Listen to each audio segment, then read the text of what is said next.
আসসালামু আলাইকুম রহমতুল্লাহ। আমি রিফাত, পেশায় একজন ওয়েবসাইট ডিজাইনার এবং ডেভেলপার, সাথে এসইও এক্সপার্ট এবং সাইবার সিকিউরিটি এক্সপার্ট। তো আমরা প্রথমেই একটা কোর্স লঞ্চ করতে যাচ্ছি যেটা সম্পূর্ণ ফ্রি এবং প্রত্যেকে বিনামূল্যে এই কোর্সটির সাথে নিজেকে যুক্ত করতে পারবে। এবং এই কোর্সটা করার মাধ্যমে আইসিটির যাবতীয় বিষয়গুলো সকলের কাছে সম্পূর্ণরূপে ক্লিয়ার হয়ে যাবে, এটা আমার গ্যারান্টি। এবং কোর্সটি শেষ হতে হতে সকলের কাছে প্রত্যেকটি বিষয় পূর্ণাঙ্গ ধারণা লাভ করা এবং সমগ্র বিষয় নিয়ে আমরা আলোচনা করে শেষ করব। সো আমরা আইসিটির বেসিক কিছু কথাবার্তা বলবো। তার আগে আমরা জানি যে আমরা আইসিটি এই বিষয়টা পড়া শুরু করেছি। যারা এখনও আমার ভিডিওটি দেখছেন, এটা যদি 2024-25 কিংবা 26 সালের এইচএসসি ব্যাচ হয়, তবে তোমরা ক্লাস 6 থেকে অর্থাৎ ষষ্ঠ শ্রেণী থেকে আইসিটি বইটি পেয়ে আসছো এবং সেখানে প্রত্যেকটা ক্লাসে প্রত্যেকটা আইসিটি বইয়ে বেশ কিছু টপিক নিয়ে অলরেডি আলোচনা করা হয়ে গিয়েছে।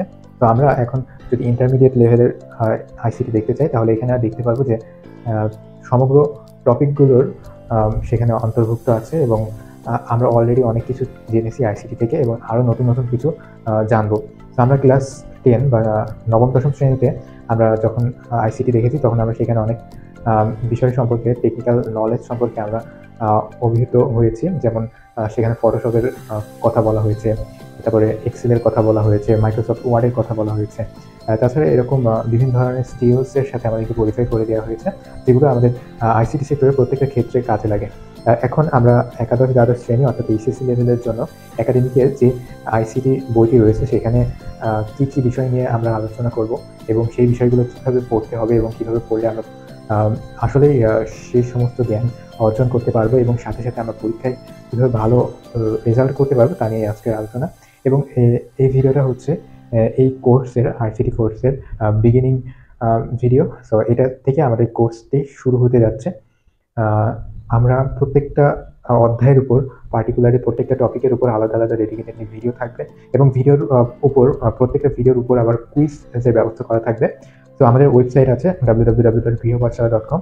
এখানে ডিসক্রিপশনে যে লিঙ্কটা দেওয়া থাকবে, অথবা তুমি গুগল সার্চ করে সেখানে গিয়ে আইসিটি সেকশনে যাবে এবং আইসিটি সেকশনে যাওয়ার ফলে একটা ইন্টারফেস আসবে যেখানে প্রত্যেকটা অধ্যায়ের নাম উল্লেখ থাকবে এবং অধ্যায়ের নামের উপর ক্লিক করলে কিন্তু প্রত্যেকটা টপিক চলে আসবে এবং এই টপিকের উপর ক্লিক করার মাধ্যমে সেখানে আমরা একটা ভিডিও ক্লাস দেখতে পারবো। ভিডিও ক্লাসের নিচে থাকবে নোট, অর্থাৎ ওই পার্টিকুলার টপিকের উপরে যতগুলো ইম্পর্টেন্ট কথাবার্তা আছে সবগুলো ওই নোটের অন্তর্ভুক্ত থাকবে। এছাড়া এর নিচে থাকবে কুইজ অর্থাৎ টেস্ট দেওয়ার ব্যবস্থা। এখানে 25টা কিংবা 30টা করে কুইজ দেওয়া থাকবে, 25-30টা করে প্রশ্নের মক টেস্ট দেওয়া থাকবে আসলে, এবং কুইজও থাকবে এর সাথে সাথে। যে কুইজের প্রশ্ন হবে 10টি, প্রত্যেকটি টপিক ভিত্তিক। অর্থাৎ একটি বইয়ে যতগুলো অধ্যায় আছে, প্রত্যেকটা অধ্যায়ের আন্ডারে যতগুলো টপিক আছে, সেই টপিকের আন্ডারে আমরা পেয়ে দেবো এই ডেডিকেটেডলি একটা ক্লাস, তারপরে নোটস, এবং পরিশেষে আমরা পাবো সেটার উপরে টেস্ট বা পরীক্ষা দেওয়ার সুযোগ। সো এইগুলো হলে আমার মনে হয় না যে আর বাড়তি কোনো কিছু করার দরকার আছে। তো আইসিটিতে 100% প্রিপারেশন নেওয়া আমার এই কোর্সের মূল উদ্দেশ্য। সো যারা এই আইসিটি কোর্সের সাথে যুক্ত হচ্ছে, তারা সম্পূর্ণরূপে আমি গ্যারান্টি দিচ্ছি, সম্পূর্ণরূপে আইসিটি, তোমাদের আইসিটি যাবতীয় যত দায়িত্ব সব কিছু আমার এবং আমাদের প্রতিষ্ঠান গৃহ পাঠশালার। তো স্বাগতম তোমাকে গৃহ পাঠশালায়। তো আমরা একটা ব্ল্যাঙ্ক বোর্ড দেখতে পাচ্ছি। ব্ল্যাঙ্ক বোর্ড কেন দেখতে পাচ্ছি? কারণ এটা কোর্সের শুরু এবং কোর্সের শুরুতে তোমাদের সবার মাইন্ড ঠিক এই বোর্ডের মতো ব্ল্যাঙ্ক থাকতে হবে। তো আগে তোমরা যা কিছু শুনেছো বা আগে যা কিছু জেনেছো এইচএসসি আইসিটির ব্যাপারে, সবগুলো মাথা থেকে ঝেড়ে ফেলতে হবে। তোমরা যা শুনেছো যে এইচএসসির আইসিটি নাকি অনেক কঠিন হয় এবং এটার পরিধি নাকি এসএসসির তুলনায় অনেক অনেক বেশি এবং এটা অনেক টাফ হয়। তো আমরা এখন দেখবো যে এটা আসলে ঠিক কীরকম টাফ। প্রথম থেকে আমরা অধ্যায় ভিত্তিক এক্সপ্লেনেশনের ব্যবস্থা করব, যে কোন অধ্যায়টা ঠিক কেমন, তার পরিধি কেমন, সেটা পড়ার জন্য আমাদেরকে কী কী পড়তে হবে স্টেপ বাই স্টেপ আমরা দেখব। তো আমরা শুরু করছি আইসিটি, এইচএসসি এবং একাডেমিক লেভেল। এবার আমরা দেখব যে আইসিটিটা আসলে কি, এবং বেসিক থেকে কথাবার্তা বলা শুরু করি। ধৈর্য ধরে শোনার জন্য রিকোয়েস্ট তোমাদের। তো আইসিটি হচ্ছে ইনফরমেশন অ্যান্ড কমিউনিকেশন টেকনোলজি, তোমরা সবাই জানো। তথ্য ও যোগাযোগ প্রযুক্তি। তথ্য এর আরেকটা সিনোনিম হলো ডেটা বা তথ্য, এবং একই সাথে ইনফরমেশন। সো ডেটা এই কথাটার অনেক পরিধি আছে। সেই পরিধির দিকে আমরা না যাই, আমরা শুধু এতটুকু জানি যে আমাদের যে তথ্য বা ডেটা, এটা খুবই গুরুত্বপূর্ণ, এবং বর্তমান বিশ্বের সবথেকে মূল্যবান হচ্ছে এই ডেটা। প্রত্যেকটা মানুষের জীবনে যাবতীয় ডেটা খুবই মূল্যবান। সো অনেক বড় বড় কোম্পানি দেখবা যে যাদের কাছে এই ডেটা থাকে পাবলিক, তোমার আমার সকলের ডেটা কিছু কিছু কোম্পানি সংরক্ষণ করে রাখে। So information is very very important and it's very precious also. And communication টেকনোলজিটাকে এটা হচ্ছে যোগাযোগ প্রযুক্তি। যোগাযোগ প্রযুক্তিটা কীরকম? যোগাযোগ মানে হচ্ছে এটাতে অলরেডি একটা কানেক্টিভিটির বিষয় চলে আসে। So connectivity is must for communication. So কানেক্টিভিটির জন্য আমাদের কি কি লাগে সব কিছু এই আইসিটি বা ইনফরমেশন অ্যান্ড কমিউনিকেশন টেকনোলজি বা তথ্য প্রযুক্তি বইয়ে ধাপে ধাপে আলোচনা করা হয়েছে, এবং এগুলো ব্যবহার করে আমরা ঠিক কীরকম দৈনন্দিন জীবনে লাভবান হচ্ছি এবং এর এর ভবিষ্যৎ কেমন, এই যাবতীয় বিষয়ে আমরা আইসিটিতে আলোচনা করে থাকি। আচ্ছা, তো প্রথম অধ্যায়ে আমরা দেখব হচ্ছে তথ্য প্রযুক্তি, বাংলাদেশ, বিশ্ব ও বাংলাদেশ প্রেক্ষিত। বিশ্ব ও বাংলাদেশ প্রেক্ষিত।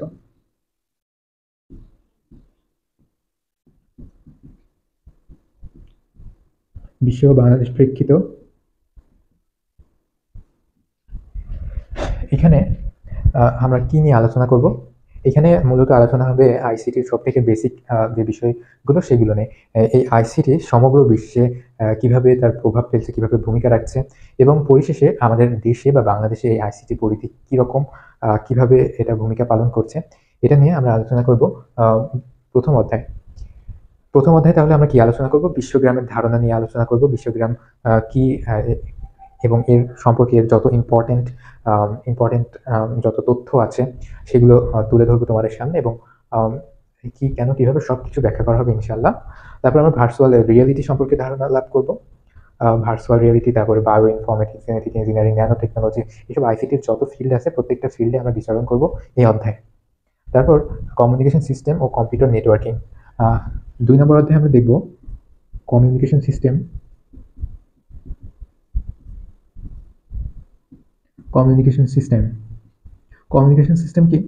কমিউনিকেশন সিস্টেম হচ্ছে যোগাযোগ করার প্রক্রিয়া বা যোগাযোগ করার সিস্টেম বা যোগাযোগ করার ব্যবস্থা। তো যোগাযোগ করার জন্য বা এই যে কানেক্টিভিটি, এটার জন্য আমাদের ঠিক কী কী ব্যবস্থাপনা এক্সিস্ট করে এবং ঠিক কীভাবে বর্তমান দুনিয়ার যোগাযোগটা হয়ে থাকে, সে বিষয়ে আলোচনা করা হবে কমিউনিকেশন সিস্টেম এই পার্টে। এবং তার সাথে সাথে ধারণা দেওয়া হবে কম্পিউটার নেটওয়ার্কিংয়ে। কমিউনিকেশন সিস্টেম এবং কম্পিউটার নেটওয়ার্কিং মূলত একই বিষয়।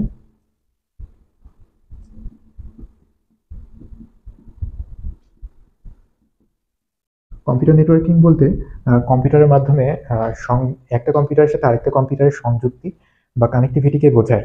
তো একটা কম্পিউটারের সাথে আরেকটা কম্পিউটার, এভাবে অনেকগুলো কম্পিউটার যখন একটা আরেকটার সাথে কানেক্টেড থাকে বা সংযুক্ত থাকে, তখন সেটা হচ্ছে কম্পিউটার নেটওয়ার্কিং। এটাকেই মূলত বলা হয় ইন্টারনেট বা আন্তঃসংযোগের জাল। এমন একটা জাল যেটা একটার সাথে আরেকটা সম্পর্কযুক্ত বা একটার সাথে আরেকটা কানেক্টেড, এবং এভাবে প্রত্যেকটা কম্পিউটার একটা কম্পিউটার অন্যান্য সকল কম্পিউটারের সাথে যোগাযোগ করতে সক্ষম, কিংবা তার নিজস্ব যে ক্যাপাবিলিটি বা নিজস্ব যে সকল ক্রাইটেরিয়া সেই অনুযায়ী তার যোগাযোগ করার একটা ব্যবস্থা হচ্ছে কম্পিউটার নেটওয়ার্কিং। তো কম্পিউটার নেটওয়ার্কিং এর ভিতরে আমরা দেখবো হচ্ছে কমিউনিকেশন সিস্টেম এবং ব্যান্ডউইথ কি নিয়ে আলোচনা করব। এখন সকলের ঘরে ঘরে ওয়াইফাই, তারপরে নেটওয়ার্ক আছে 4G 5G নেটওয়ার্ক পর্যন্ত চলে এসছে, অনেকে সেটা ব্যবহার করছে এবং উপকৃত হচ্ছে, ফলাফল পাচ্ছে। তারপর ডেটা ট্রান্সমিশন মেথড এবং ডেটা ট্রান্সমিশন মোড, এগুলো নিয়ে আমরা আলোচনা করব। তারপরে বিভিন্ন ধরনের তারের মাধ্যমে, ওয়্যারের মাধ্যমে কিভাবে কমিউনিকেশন করা হচ্ছে এবং কিভাবে ওয়্যারলেসলি বা তারবিহীনভাবে কমিউনিকেশন করা হচ্ছে সে বিষয়েও আলোচনা করা হবে এই অধ্যায়টিতে।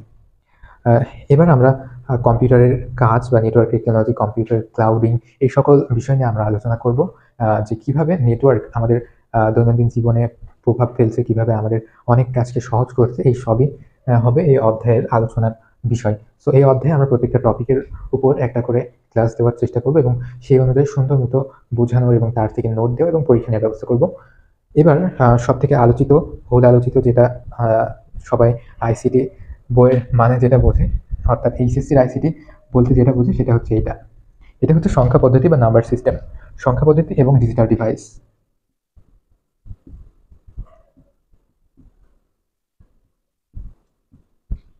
সংখ্যা পদ্ধতি এবং ডিজিটাল ডিভাইস।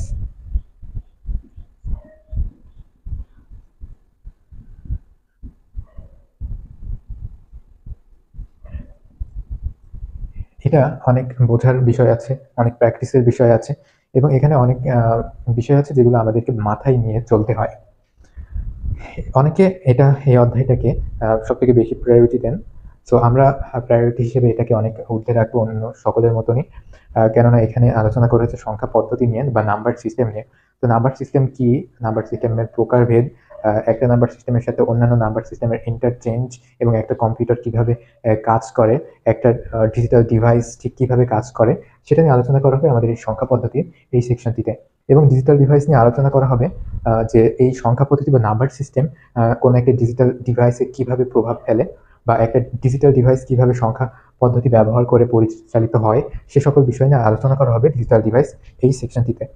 সো যেমন আমরা যদি সংখ্যা পদ্ধতির ইতিহাস, সংখ্যা পদ্ধতির রূপান্তর, তারপরে বাইনারি বাইনারি আছে, বাইনারি যোগ বিয়োগ, গুণ ভাগ, এসব নিয়ে আলোচনা করব। একই সাথে আমাদের এই যে এগুলোর ভিতরে ইন্টারচেঞ্জ, যেমন বাইনারি, অক্টাল, ডেসিমেল, হেক্সাডেসিমেল, এগুলোর ভেতর একটা অপরটার সাথে ইন্টারচেঞ্জ বা রূপান্তর আমরা পড়বো এবং জানবো এবং প্র্যাকটিস করব। তারপর আমাদের আছে বুলিয়ান অ্যালজেব্রা, বুলিয়ান উপপাদ্য, সত্যক সারণী বা ট্রুথ টেবিল, এবং আছে ডি মর্গানের উপপাদ্য, মৌলিক গেট বা লজিক গেট আছে। তো এই যে উপপাদ্যগুলোর কথা বললাম, আমাদের ডিজিটাল ডিভাইস অনেক কিছুই এই উপপাদ্যের উপর নির্ভরশীল, এবং এইগুলো দ্বারাই আমরা হিসাব নিকাশ করতে পারি যে ওই ডিজিটাল ডিভাইসটা ঠিক কিভাবে কাজ করে।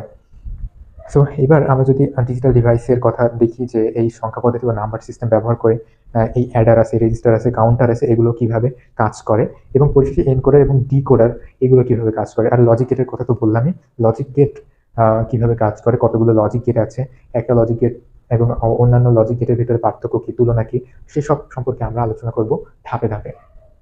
তো আমাদের এই সংখ্যা পদ্ধতি এবং ডিজিটাল ডিভাইস এই অধ্যায়টির উপরেও টপিক ওয়াইজ ক্লাস থাকবে এবং টপিক ওয়াইজ নোটস থাকবে, এবং পাশাপাশি আমরা প্রত্যেকটা টপিকের আন্ডারে অনেকগুলো খুবই গুরুত্বপূর্ণ এমসিকিউ দিয়ে দিব।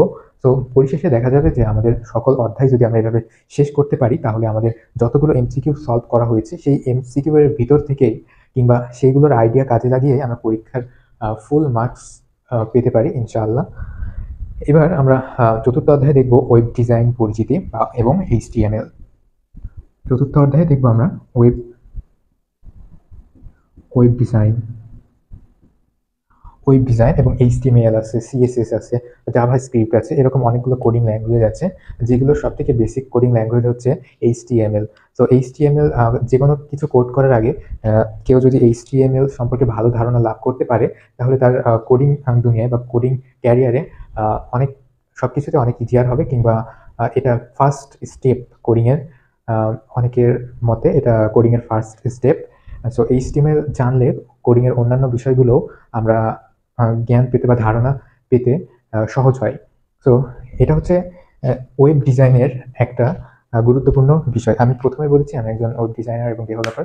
তো ওয়েব ডিজাইনের জন্য এইচটিএমএল জরুরি। ওয়েব ডিজাইনের জন্য জরুরি সেটা হচ্ছে HTML, hyper text markup language. তো এইচটিএমএল খুবই গুরুত্বপূর্ণ। গুরুত্বপূর্ণ কেন? কারণ যে কোনো ওয়েবসাইট তোমরা নিশ্চয়ই ইন্টারনেটে সার্চ দিয়েছো, এবং সার্চ দেওয়ার ফলে যে তথ্যটা তুমি চেয়েছো সেটা সম্পর্কে বিস্তারিত জানতে কোনো না কোনো ওয়েবসাইটের ভিতরে তুমি গিয়েছো। ওই ওয়েবসাইটটা দেখতে ঠিক কী রকম সেটা ডিসাইড করে এই এইচটিএমএল। সো এইচটিএমএল দিয়ে যে কোনো ওয়েবসাইটের কাঠামো বা গঠন সুন্দর করে আমরা সাজিয়ে ফেলতে পারবো। তো এই ওয়েবসাইট কিভাবে কাজ করে, ওয়েবসাইট কিভাবে তৈরি করতে হয়, এইচটিএমএল কি, এইচটিএমএল এর কি ট্যাগ আছে, এবং এইচটিএমএল কোড কিভাবে করতে হয়, সেসব নিয়ে আমরা এই এইচটিএমএল এর আলোচনা করব। তারপর আমরা দেখছি পঞ্চম অধ্যায়ে আছে প্রোগ্রামিং ভাষা বা প্রোগ্রামিং ল্যাঙ্গুয়েজ। প্রোগ্রামিং নিয়ে আমরা আলোচনা করব। যতগুলো ডিজিটাল ডিভাইস আছে, যেমন মোবাইল ফোন, কম্পিউটার, তোমাদের মোবাইল ফোন কিংবা কম্পিউটারের আন্ডারে যত অ্যাপ্লিকেশনস বা অ্যাপস আছে, সবগুলোর বেস বা ভিত্তি হচ্ছে প্রোগ্রামিং। প্রোগ্রামিং বলতে কোনো কিছু ঠিক কিভাবে সংঘটিত হবে সেটা সম্পর্কে পূর্বে নির্ধারণ করে দেওয়া বা প্রোগ্রাম করে দেওয়া।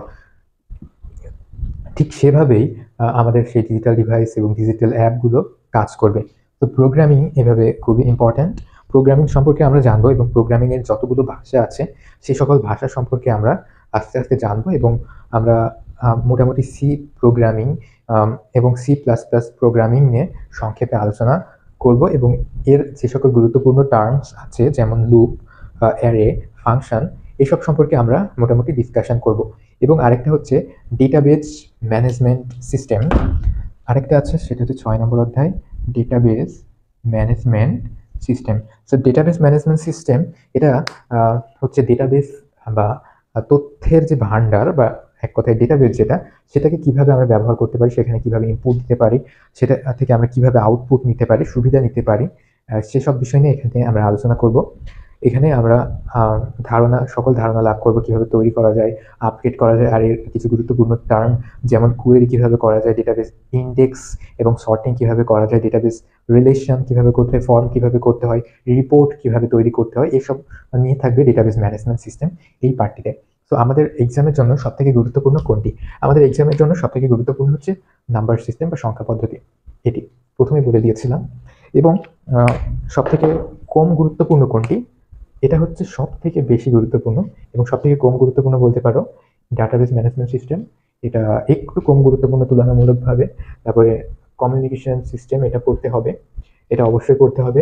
এবং বিশ্ব ও বাংলাদেশ প্রেক্ষিত এখান থেকে পড়া সহজ এবং প্রশ্ন কমই আসে, সো প্রেশার নাই। তো আমরা প্রথমে ভালো করে পড়ার চেষ্টা করবো ফোকাসের সাথে সংখ্যা পদ্ধতি ও ডিজিটাল ডিভাইস এই সেকশনটি নিয়ে। এবং কমিউনিকেশন সিস্টেম, কম্পিউটার নেটওয়ার্কিং, এটা নিয়ে আমরা খুব ভালো মতো ধারণা যদি লাভ করতে পারি তাহলে সেখান থেকে আমরা MCQ এবং CQ এর উত্তর সহজে দিতে পারবো। এবং 1 নম্বর অধ্যায় থেকে প্রশ্ন MCQ আসুক কিংবা CQ আসুক, কোনোটাই মিস দেওয়ার সুযোগ নাই। এবং ওয়েব ডিজাইনিং এর আন্ডারে যে HTML আছে এখান থেকে অবশ্যই প্রশ্ন পড়বে, আর সেখানে কোনো ডাউট নেই। তো আমাদের অবশ্যই ধারণাগুলো থাকতে হবে, ট্যাগের যে ব্যবহার সেগুলো আমাদেরকে জানতে হবে, এবং কোন ট্যাগ কী কাজ করে এটা খুবই গুরুত্বপূর্ণ পরীক্ষার জন্য। এবার প্রোগ্রামিং। প্রোগ্রামিং হচ্ছে এটা গুরুত্বপূর্ণ, ইদানিং রিসেন্টলি খুবই আসছে দেখা যাচ্ছে। সো এর যে গুরুত্বপূর্ণ টার্মসের কথা আমি উল্লেখ করলাম সেগুলো আমাদেরকে পড়তে হবে। সো এই ছিল আইসিটির সমগ্র ধারণা। এবং আমরা এরপর থেকে পরবর্তী ভিডিওগুলোর থেকে আমরা প্রথম থেকে শুরু করব, প্রথম অধ্যায়ের প্রথম টপিক থেকে শুরু করব। তো প্রথম অধ্যায়ের প্রথম টপিক থেকে শুরু করতে হলে সেখানে আমরা নিচে যে ডিসক্রিপশনে যে লিঙ্ক দেবো কিংবা তোমরা আমাদের ওয়েবসাইটে গিয়ে আইসিটি সেকশনে যেয়ে পেয়ে যাবে এই সমগ্র বিষয়গুলির উপর যাবতীয় কোর্সের যত সুযোগ সুবিধার কথা এখন বললাম সব কিছু নিয়ে। এবং আমি আশাবাদী এবং তোমাদেরকে গ্যারান্টি দিতে পারি যে এই সমগ্র কোর্স করার পর তোমার আর কোনো কিছুই লাগবে না এবং এটা সম্পূর্ণরূপে ফ্রি। এখানে কোনো হিডেন চার্জ বা কোনো রকম চার্জ নেই। শুধুমাত্র তোমার বন্ধুদেরকে অবশ্যই আমাদের এই কোর্সটি শেয়ার করতে হবে। আমরা চেষ্টা করব যে আমাদের এই কোর্স থেকে সবথেকে বেশি মানুষ বা বেশি স্টুডেন্টস যেন উপকৃত হয়। এবং আমাদের সাথে তোমরা যদি যুক্ত থাকো তাহলে এইচএসসি পরে গিয়েও তোমরা যদি ইনফরমেশন অ্যান্ড কমিউনিকেশন টেকনোলজি কিংবা আইটির সেকশনের উপর বা সেক্টরের উপর কাজ করতে চাও বা এই নিয়ে কোনো সাইড ওয়ার্ক যদি করতে চাও তাহলে আমাদের এই ওয়েবসাইট গৃহপাঠশালা.com সর্বদা তোমার সাথেই আছে। সুতরাং এমন না যে এইচএসসি হয়ে গেলে তোমরা এই প্রতিষ্ঠান থেকে মুক্তি হবে, তা না, তোমরা লাইফ লং এখান থেকে বেনিফিট পাবে বলে আমি আশাবাদী এবং আমি তোমাদের নির্ভরযোগ্যতা দাবি করছি। তো ভালো থেকো, সুস্থ থেকো এবং গৃহপাঠশালার সাথে থেকো। ধন্যবাদ। আর সাবস্ক্রাইব অবশ্যই করবে। সাবস্ক্রিপশন নেওয়ার দরকার নেই, আমাদের পেইড সাবস্ক্রিপশন নেওয়ার দরকার নেই। তো সাবস্ক্রাইব করবে চ্যানেল, এটুকুই যথেষ্ট তোমাদের জন্য। আর ভালো থেকে সুস্থ থেকো। দেখা হবে আগামী সকল পর্বে, প্রথম থেকে শেষ পর্যন্ত সকল কোর্সে।